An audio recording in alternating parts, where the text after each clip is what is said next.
Ako, sino ba ang may-ari ng resort dyan? Alamin natin kung sino.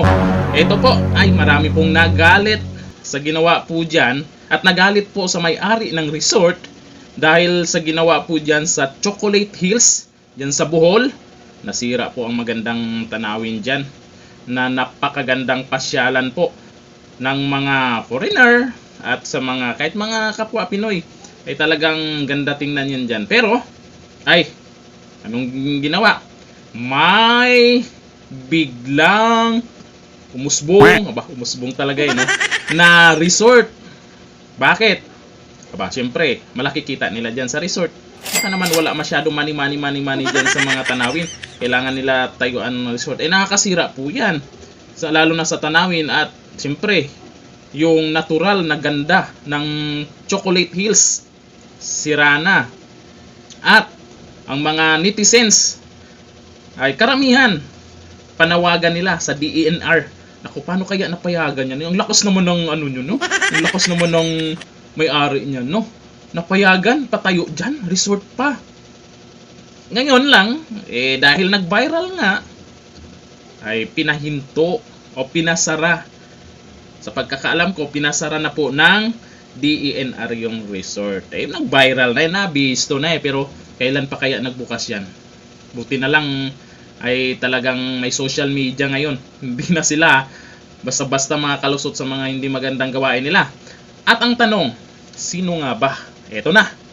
Sino nga ba ang may kagagawan dyan? Sino nga ba ang may-ari dyan? Sino nga ba ang nag-approve dyan? Kay lakas naman ng may-ari na yon na mabigyan ng permit. O may permit ba yan para maipatayo yan? Siyempre, taon yan bago natapos. Nung ginagawa pa lang, wala man lang nailabas sa media, no? Wala man lang tahimik, no? Nung nabuksan, ayan, buti na lang talaga merong nagpakalat dyan kaagad.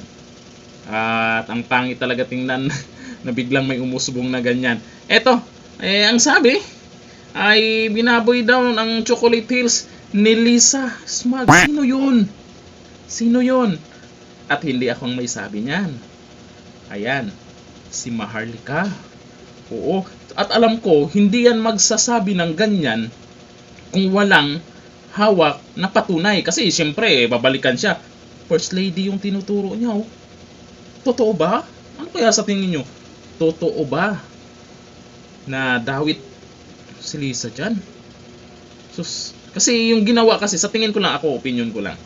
Sa tingin ko, talagang gusto pagkakitaan yung Chocolate Hills. Kasi siyempre, maraming foreigner, maraming mga pumapasyal dyan, mga kababayan din natin, para makita talaga yung Chocolate Hills. Siyempre, may resort. Doon sila pupunta. Kaso ang pangit na tingnan kasi andun biglang umusbong sa gitna. Ay naka, totoo kaya ito? Ayan na naman sila. Pera na naman. Naka, anyari na. Maraming gustong magpapayaman sa panahon ngayon. Sana all. Dito na lang. Thank you. Bye-bye.